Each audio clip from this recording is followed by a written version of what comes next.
I sold my car in Carvana last night. Well, that's cool. No, you don't understand. It went perfectly. Real offer, down to the penny. They're picking it up tomorrow. Nothing went wrong. So, what's the problem? That is the problem. Nothing in my life goes as smoothly. I'm waiting for the catch. Maybe there's no catch. That's exactly what a catch would want me to think. Wow, you need to relax. I need to knock on wood. Do we have wood? Is this table wood? I think it's laminate. Okay, yeah, that's good. That's close enough. Car selling without a catch. Sell your car today on Carvana. Pickup fees may apply. DJ and PK, it's 97.5, the KSL Sports Zone. We are joined once again by Todd Phillips, UVU men's basketball coach. Todd, good morning. Hey, good morning. Happy to be here.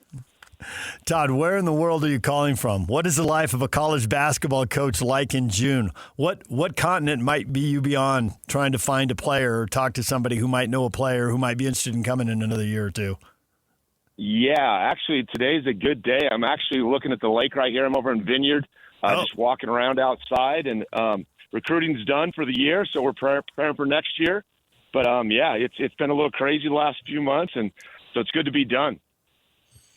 Yeah, we saw in the press releases that your University Sports Information released. You got a guy who played in Lithuania and Serbia. How in the heck do you find these guys and get them to come here? Yeah, obviously, there's a little bit of rarity in whatever you're doing. A lot of it is agents, talking to, our players get agents, and those agents, know how good they've done here. And so they reach out to us, and then we reach out to them looking for guys. And so, I think in today's with the NIL and transfer portal, you're getting bombarded by a ton of agents. So you're kind of sifting through that and the guys you like and the guys you don't. We have a big whiteboard that we use for recruits. And it seems like every new Monday we come in, we wipe that thing off and start anew with new guys, because guys sign, guys, go somewhere else that you were looking at. And so it's crazy how it's changed in the last 5-6 years. It's a lot of speed dating is what it is right now. It's looking at a guy, trying to do your due diligence really quickly, making sure the numbers work, making sure that's kind of what you want, and then trying to make the best decisions. How much do you get to know the guys when it's speed dating and they're half a world away? How do you know they're coachable and they interact well with people and they're changing cultures and languages? And seems like a lot of moving parts. No, it is. It's a ton of moving parts. And how well do you get to know them? I think it's how well you get to know a speed date. You're getting on there and you're trusting a lot of people, right? I think a lot of what ours is return sales, meaning we worked with this agent with this kid. He's like, hey, this kid makes sense for you. And, you got to ask the right questions, which is not easy. It's like, okay, we're seeing what's this talent on film, but how can he translate to be a part of a team? How can he translate to be in a community? Can a city kid come to more like Utah Valley, right? And you have the mountains here and the lakes here, and can you handle that stuff? And so, you got to kind of go through all of that stuff and try to make the best decisions possible. I think in our recruiting, if you look at our roster, we kind of check the box of every board. We got freshmen coming in, we got international kids coming in, we got Utah kids coming in, we got transfer portal kids. Kind of checking that box in all those places, trying to build a team, and kind of really like what we've done this year with our roster. And I think what it starts with is trying to keep guys. We have 8 guys returning, which doesn't sound like a ton, but it's actually in basketball today is really good to have that many guys coming back. And so I think that's a great base and a great foundation for us. A lot of talk these days with what's been going on with college basketball recruiting in terms of recruiting guys, whether they be in the G League or they play overseas professionally. And obviously you've brought in guys from the overseas guys that are listed as playing professionally. What are your thoughts on that in terms of, is it something that we need to take a look at, or a level of comfortability that you have with it? Yeah, it's kind of funny. It's like, when did the rules change? I thought we had rules in place that, you couldn't be a pro, you couldn't play at a certain level, and all of a sudden those all went out the window as you look around college basketball right now, what's going on. And so, kind of waiting for the NCAA to decide that, to have things trickle down, because I think for us, like, none of our guys they're played pro, but they're not at the high-level pros that the NCAA has been talking about. They didn't play in the NBA or the G League. And so those rules need to come into place, and then I think everything will trickle down from there. But when you're looking at kids, you're looking at kids that played 3 years in pro. Some of the guys we've looked at and recruited is like, oh, they have a lot of experience. They're a little more mature. They're older, which is all good things for us. But now as you start looking at, guys coming back from the NBA, played in the NBA, and now come back, it's like, oh, what are we doing here? And so I think that legislation's got to come through. I'm a fan for cutting that off. And, if you're going and playing full-time pro for 3 or 4 years, that's completely different than a college kid who has to go to class and do all that stuff as well. And so, I'm all for a fan to keeping it at a collegiate level, right, for those guys. And those guys can go play pro somewhere else, and we'll keep the collegiate guys. But the pressure's on coaches to win. And I have recently heard high-level schools criticized because they have a 26-year-old, and then there was all kinds of jokes. Even the return missionary who gray-shirted thinks the guy is old, we can roll through all those. But nonetheless, when you're the coach, you're thinking like, I got to win or I'm getting fired. So give it a 26-year-old and let's go win. No doubt. And so I think the coaches are going to push the envelope of the rules, and we're going to play within those rules. And so, I think it's just the NCAA gets a bad rap, I think, right now a little bit. But, like, they create rules, and then they just get overruled, the courts or whatever. And so something needs to come through that can hopefully we can actually establish rules, and everybody's got to keep them. Because we all remember, 4 or 5 years ago, it's like, if you put your name in the NBA draft, you can't play in college anymore. That was just a consequence. And so kids all pulled their names out at the last minute. They went through the whole process. Now it's like, put your name in. You can go to G League, and you can still go play college. And so, I think that's all got to get fixed with the NCAA, where they can pass rules and they can actually stick with those rules. Because we're all, as coaches, going to push those. Because you said we got to win, and it's win right now. And so we're going to push those rules the best we can. So it'll be really interesting as things shake out, because it's going to affect, if they go into place this year, it's going to affect a lot of schools. Obviously we know what's going on at LSU and all the pros they're bringing in, and so it'll be interesting to see what happens. Can you describe it as a free-for-all right now, then, with regard to the rules? Yeah, I mean, it's we call it the Wild West. It's been the Wild West for the last 3 or 4 years, and different guys are playing by a whole different set of rules based on money and those kind of things. I think at our level, at the mid-major level, it's wild, but it's within reason. We just don't got $6 million to go bring a kid in from the top league in the Euro Cup. Just played in the Euro Cup, and now he's going to come play for us. And so kids were recruiting, played a couple of years at probably the lower level of overseas, and so those kids are not going to come in and be, they're going to be really good players, but they're not going to be the best player probably in your league. And so it's kind of, we see it as a far a little bit at this level, but like it's not, we don't deal with it on a daily basis, as far as that. But yeah, everything's got to get under control, and it's just hard because the legislation, whenever it's passed, just gets skirted or around it. People go around it. So I like the 5-year rule that they're looking to pass. I think hopefully those things can stay in place. The players you're bringing in, came from the Lithuanian Basketball League and the Serbian Basketball League. Can you compare that to Division I conferences or D2 or 3 or JC or what? I mean, what level of competition is that? Yeah, they're all kind of a little bit different, right? And to say we know exactly is false. I think we have a good feel of those leagues, and a lot of it's like, hey, we look at some of the guys playing in those leagues. Who are they playing against? Who are the Americans are playing against? Where do they play? And like Modestas is a Lithuanian. He's playing a high level. We got 2 of our top guys playing overseas that play at kind of comparable league. Trey Woodbury and Fardas Imek both play in that comparable league that this kid's in. And so we're like, ooh, he's pretty good. And, talking to agents over there, different kids are like, hey, you like this kid? This kid's younger and he's probably has more trajectory to be even a better player. And so, we really got on him because we were actually recruiting another international kid, and a couple agents said, hey, this kid can come and you'd love him and this is what he does and he's better. And so kind of some agents we trusted is kind of how we got on him. But yeah, the league that he played in is a really high league, really high level. And he was a young kid coming up. I think his MVP the year before in the lower league. And so they moved him up there. And so he was getting some good minutes in a really high level league. And so that gives us confidence as we watch his tape, say, oh, he's making plays against, grown men. What is your take on the expansion of the NCAA tournament? Shoot. To be honest, I kind of just goes in one ear and out the other. I mean, with everything we're dealing with ourselves, I think it'd be great. It gives more opportunity for teams. Does it lessen the impact of like, hey, you're actually playing in those first games? I think once you get there, it doesn't. My biggest thing is I look at it as just bringing more average level high major teams into the tournament. It's like, oh, we missed out on the 10th, 11th, and 12th ranked team in the SEC. Now they're going to get in. I mean, I think it's an advantage when it brings in the mid-major teams who like, hey, had a great season, but they lost in the conference championship or something like that.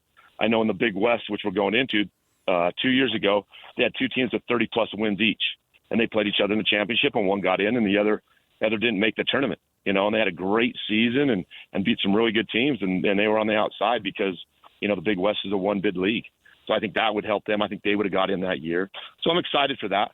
I think that stuff will definitely help, and I think that's what the college fans want to see. They want to see some more Cinderellas. They don't want to see more high major teams just getting in to play each other. Yeah, and the high major teams are going to say Texas barely squeezed in and look at the run they went on. And a few years ago, UCLA barely squeezed in and look at the run they went on. And you are going to get teams in at 16 and 14 who are going to go out in one round. But they're going to sell the other story, and the other story is true. It's obviously only true to a degree. Right. No doubt. And it's actually exciting to see a team, even a high major team who to go on a run, right? It brings some more excitement to that. So I think that's great. It's, we're just fighting an uphill battle every day to not get squeezed out of college basketball and what's going on. And, to be honest, I look at it, but it's like the last thing, and I can't control any of that stuff. And as mid-major guys, we can't control a lot of that. So it's like just focus on the present and what we're doing with what we have going on. And I think we've really built something great here at Utah Valley, and excited to, push and get to the tournament. That's our next goal. We haven't played in the NCAA tournament, is to get there. You talk about how your roster's set, right? I think you said that earlier in this conversation. Yeah. But there's some teams that their rosters aren't set and they've got some holes to fill. We're getting late now into the recruiting cycle, so to speak. Are there players, or how many players are still out there that for teams who have a particular hole, whether it's at center or some other position, that they could find someone? Yeah, no, it's amazing. It's amazing how many guys are still out there, and you can find guys. It's I'd say like 3 weeks ago we had our board up, and we were looking for a big guy as well, and we were going down this list of guys that one, we can afford, and two, that we think could be an impact guy for us. And I swear we got down the list like, oh, there's nobody on here. They're not good enough. The guys we're looking at are costing more money, and they're not very good. Like what? I mean, there's nobody. And then we come in the next week, we do a little digging, a little searching, and all of a sudden we came up with a really good kid that we found. It's like, dang, he's better than the two kids that we were outbid for. We had a kid we were on, and all of a sudden we thought we could get him. He all of a sudden went to $300,000. Like, okay, we're out. And I think the kid we got for way less than that is better than both of those guys. And it's just kind of doing your work, keep digging, and kids pop up for all kinds of reasons, whether they decommit from somewhere, they're playing overseas, they haven't talked to guys. We had the Aziz Vandango went to Cincinnati when we beat Cincinnati with Madsen, and we got him super late, and he just was a kid who wouldn't return people's phone calls. He was a kid that a lot of people wanted, and they'd call and talk, and then they couldn't get a hold of him again. And we just kept working the phones with him until finally we got him on the phone. Like, hey, let's get you out on a visit. And he came out and obviously became an all-league guy for us, and was a tremendous 7-foot center that, tons of people like, oh, how'd they get him so late? So there's guys out there. There's still guys out there, and they'll pop with some good players late. When Utah and BYU got in the Big 12, there was a lot of talks like, hey, they cannot recruit high school kids out of Utah and get them and take the time and get them to play at this level. There's going to be more local kids available for these other schools. But we're seeing more and more foreign kids play, and we've certainly heard this in the world of tennis, but we're in a little bit in basketball. Hey, these foreign kids are squeezing out the local kids. I always go back to coaches are going to do whatever they can to make sure they don't get fired. They got to win, and they all know it. So there's that out there. What are you hearing? How much room do you think there is for local kids and local schools? And how do you see that playing out? What do you think is going to be true, a year or two from now? Because it seems to be changing pretty quickly in some respects. Yeah, no, I'm glad. I hope those guys keep squeezing the Utah kids out, because we'll take them here at Utah Valley for sure. We're making a living and winning a lot of games with good Utah kids. And, I think in the state, if you want to win, you're going to have some Utah kids at all levels, from the Big 12 to the Big West at our level. They're just really good players. Now, there's not as many to choose from when the higher level as you go. And so I think it squeezes the bottom out, if that makes sense. Like, if there's 10 kids in Utah that are Division I guys, more international kids, more pros that are actually playing, a considerable amount of time, more pros overseas, you bringing those kids in, that's going to push everybody down. And so more of those kids got to go to junior college and go that route. But, obviously being a junior college coach myself, it's actually nowadays it's a great route. I mean, I think kids sometimes feel let down, but like you go to Salt Lake, say, and play right away as a freshman, you have a better chance of playing as a freshman there than you do to come to Utah Valley or to go to BYU or Utah and play right away as a freshman. So now you have experience, you actually play, and now you're getting recruited from those places to this next level up, and then we tell the same thing to, a 5-star kid out of Utah. You can go to the Big 12 school and you might not play your freshman year. Come to our place, play right away. You're really good for a couple of years. You're gonna leave and go somewhere else, and just how everything is working these days. And I think for us, we got to be really honest with the kids, which we are. And and we tell the kids, if you kill it here, our top 3 kids every year are transferring.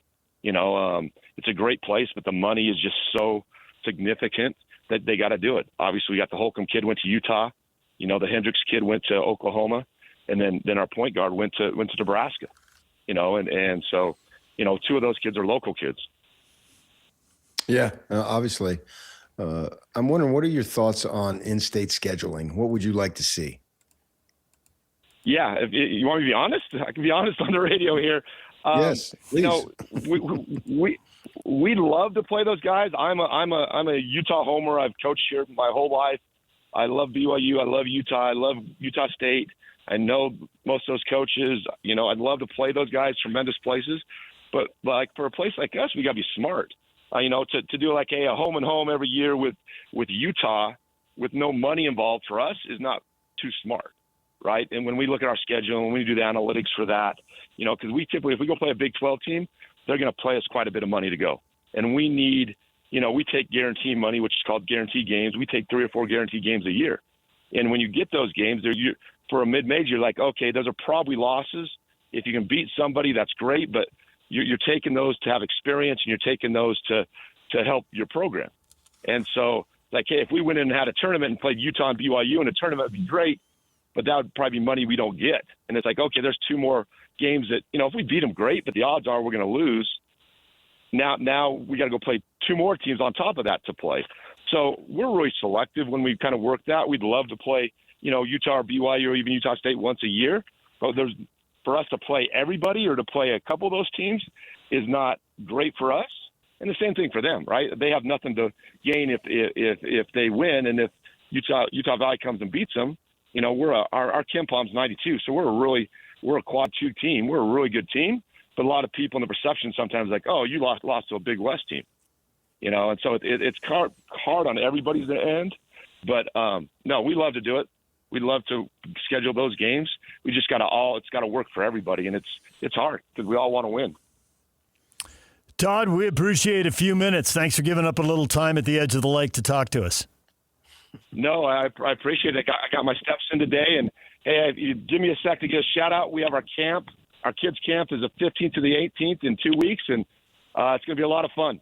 So if you got kids in junior high, elementary, and going into high school, come to Utah Valley Kids Camp. It's going to be a blast. He's Todd Phillips, UVU men's basketball coach.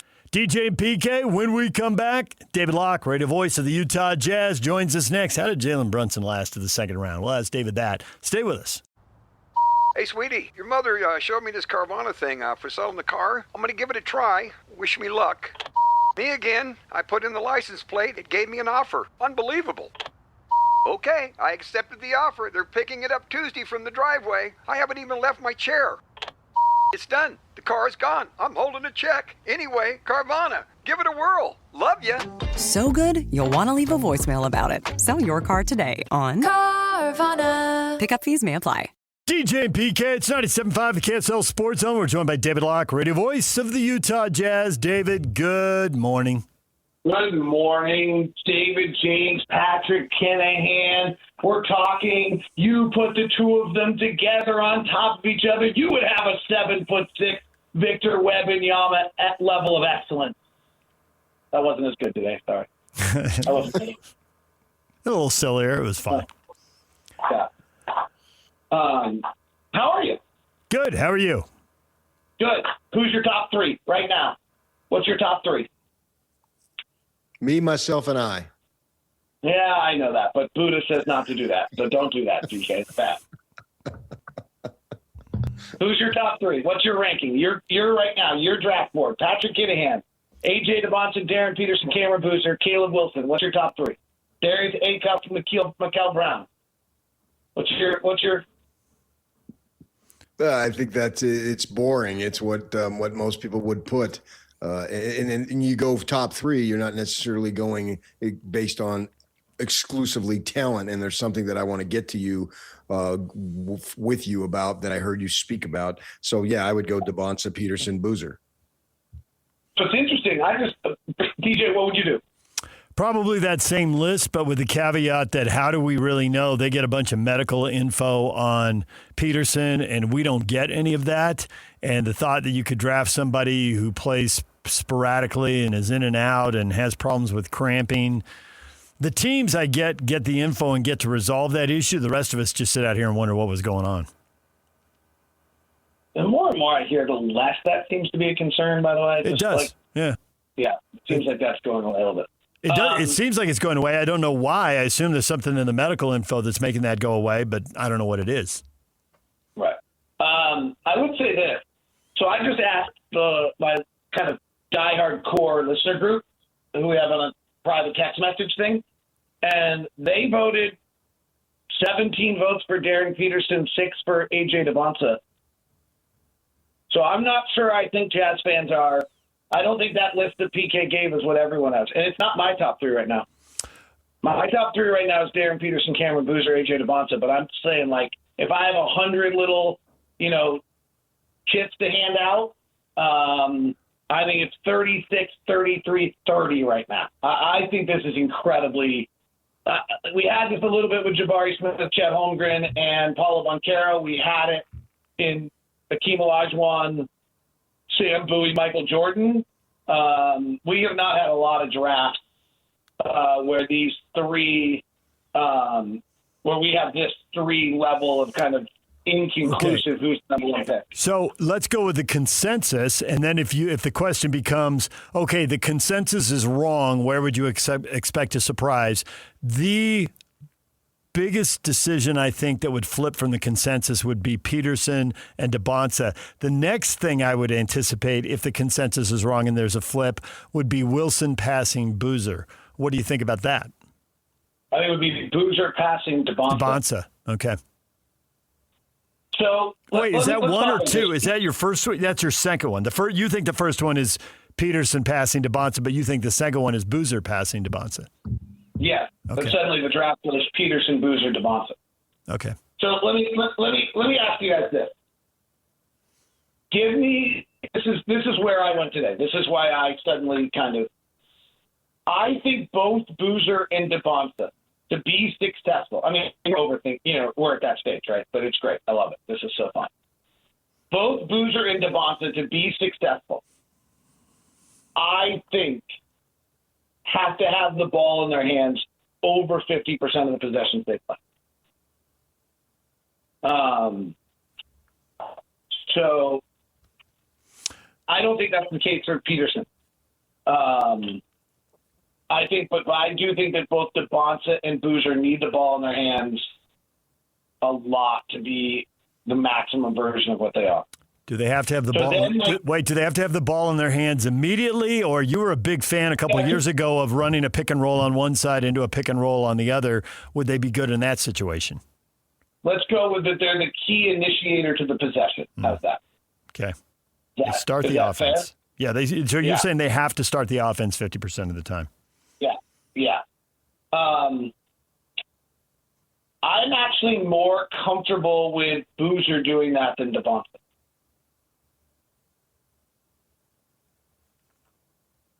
Boozer's super skilled on the ball. He's just getting marked down because he doesn't have elite athleticism. He's super skilled with the ball in his hands. Very impressive. I'm viewing Boozer right now as Cade.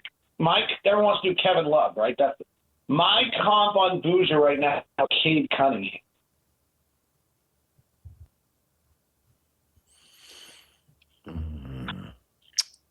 Or let me rephrase that. Let me rephrase that a little bit. Not that he's that's necessarily my comp. That might not be the right way to say it. I think let me phrase it a little differently. He is the model by which I think he's going to be most successful in the league is that he's Cade Cunningham. Yeah, because Cade Cunningham's going to be more athletic, right? I don't know. Really? Okay. Cade Cunningham, like the book on Cade Cunningham coming into the draft was that he wasn't athletic enough. And if you go back and look at Cade Cunningham, he is athletic enough. Early in his career, he really, really struggled at the rim. And the change that happened for Cade Cunningham that's made Cade Cunningham so good is that he was able to find a way to get to the rim and to be able to make plays at a much higher level than he did early in his career. I'll try to pull up the numbers while we're talking. But that was the book on Cunningham. He was the number one pick. He was this incredibly effective player. Go look at compare their college numbers. They're almost the same. And, if you just change your mindset and decide that Boozer – so I go back to I watched the final 5 minutes of every single close game that Duke played. In 11 of the final 14 late-game possessions of the season, John Schreier had Cameron Boozer initiate the offense.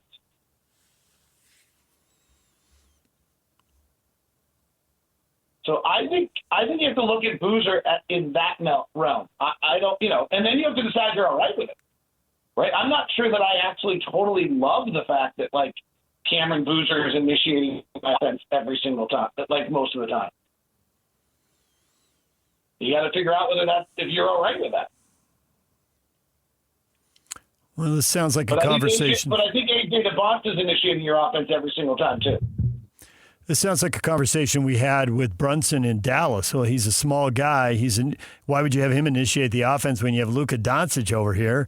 But the Knicks take him. They put the ball in his hands a lot. Now, depending on the coach and the composition of the team, not everybody the exact same amount, but he's probably taking twice as many shots as everybody else on the team. So he's got the ball a lot, and it seems to be working for them. And it's just 3 straight 50-win seasons, 2 straight trips to the conference final, and now they got an NBA Finals appearance and maybe a title. We'll see how it plays out.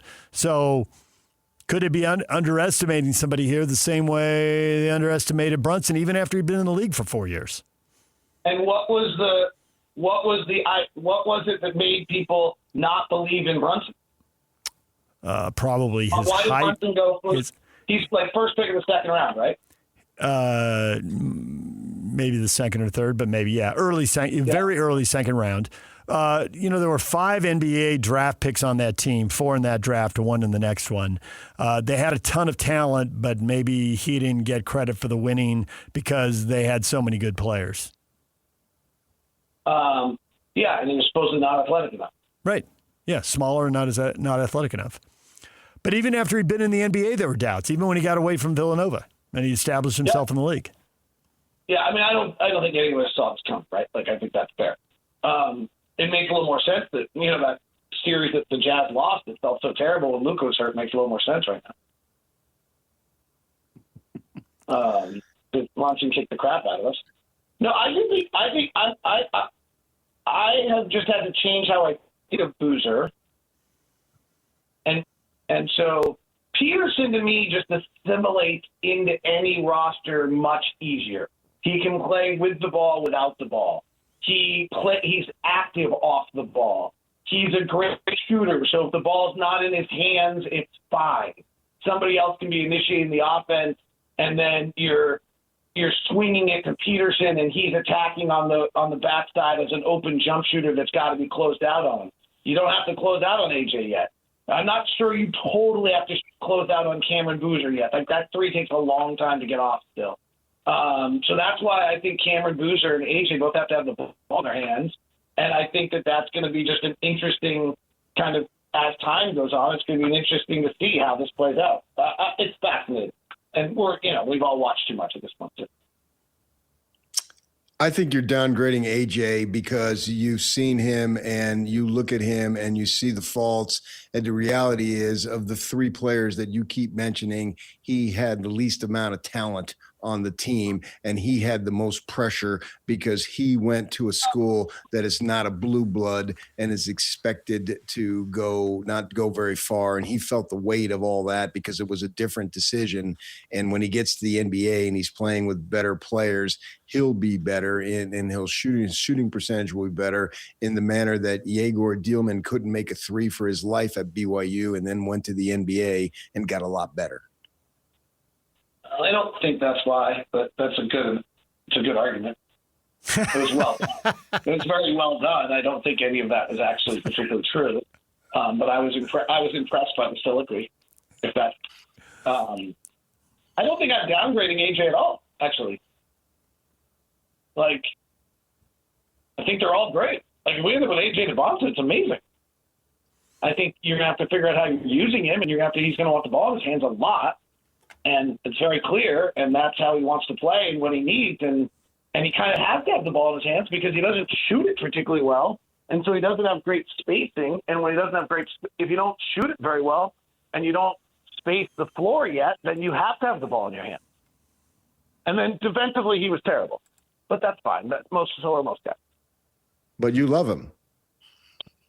I think they're like, I really, truly think, like, I've said this about AJ the whole time.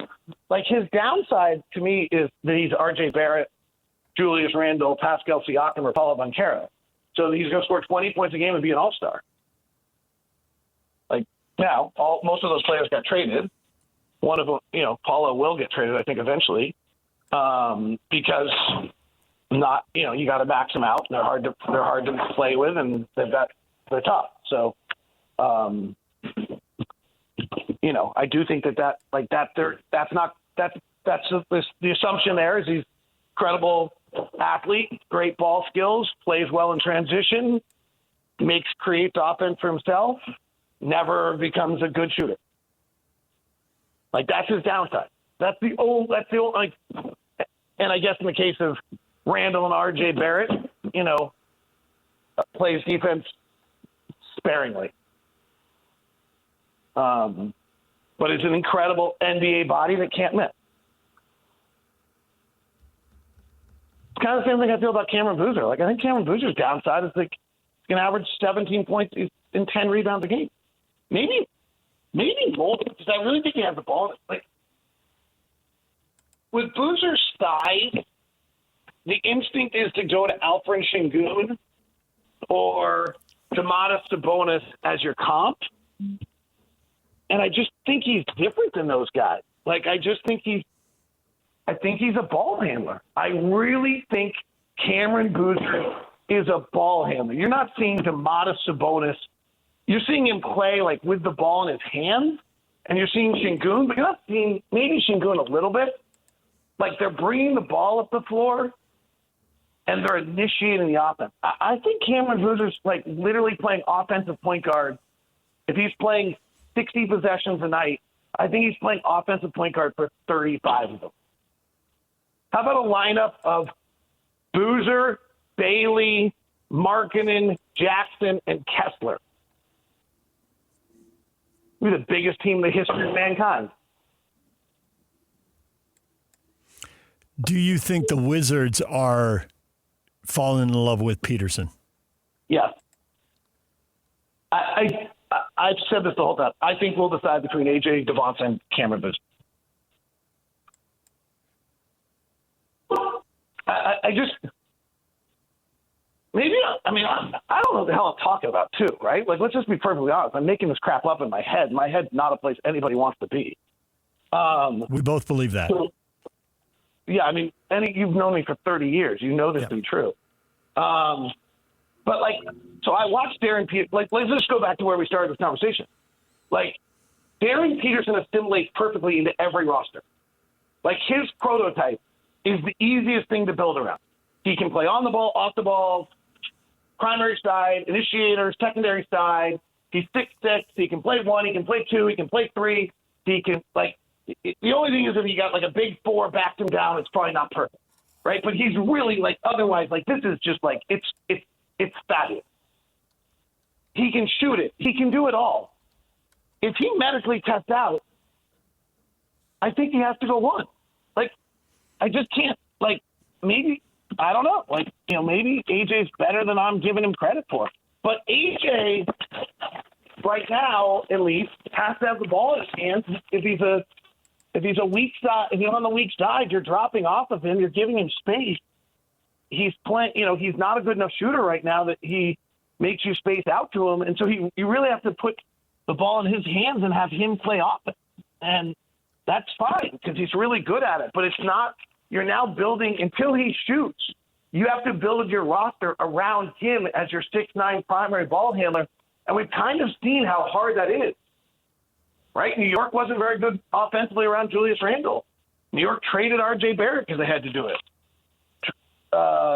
Orlando's having a hard time doing it around Paulo Banchero right now. That's hard to do. And then if you have Cameron Boozer, I think you have to figure out how you're going to deal with him defensively because he's not going to move great. So he's really not a 5. He's kind of your 4, but he's actually kind of your 1. Like, it's a pretty unique little combo there. So when it gets right down to it, if I'm Washington and I'm trying to figure out how I'm building my roster and when I'm doing these pieces, I just can't imagine you're not taking Derek Peterson 1 if he tests out. Am I crazy? No, I think he's the most skilled player in the draft. Or so then I think we're choosing between Cameron Boozer and AJ Dybantsa. And I think that is to the point we just had about they're both amazing, but they're both really – they're not the easiest things to build around. I think this gets pretty incredible. Last thing before we let you go. You've seen one game in the NBA Finals. You think you know what's going to happen now, or are you still wondering? So my take coming in was that San Antonio's the better team, but they're tired. New York's going to win 2 of the first 3, but out of fatigue. And then the question is whether San Antonio can has enough juice to win 3 of the final 4. New York's really good. The only thing watching game 1 was I'm not as convinced. Like, I started marking up player by player, and New York's better than, like, if you just kind of look like, would you rather have Mikal Bridges or Keldon Johnson? You'd rather have Mikal Bridges. Would you rather have OG Anunoby or Jalen Brunson or De'Aaron Fox? I'd rather have Jalen Brunson. Would you rather have OG Anunoby or Stephen Castle? I'd probably rather have OG Anunoby. Would I rather have Karl Anthony Towns or Victor? I'd rather have Victor, but wow, Karl Anthony Towns is really good. And so really the reason San Antonio's better is because of Victor. The one and only reason they're better just because Victor's that damn good. All right, we'll leave it right there with David Locke for now. David, we appreciate it as always. Thanks for joining us. You guys are great. See you later. DJ PK, it's 97.5, the KSL Sports Zone.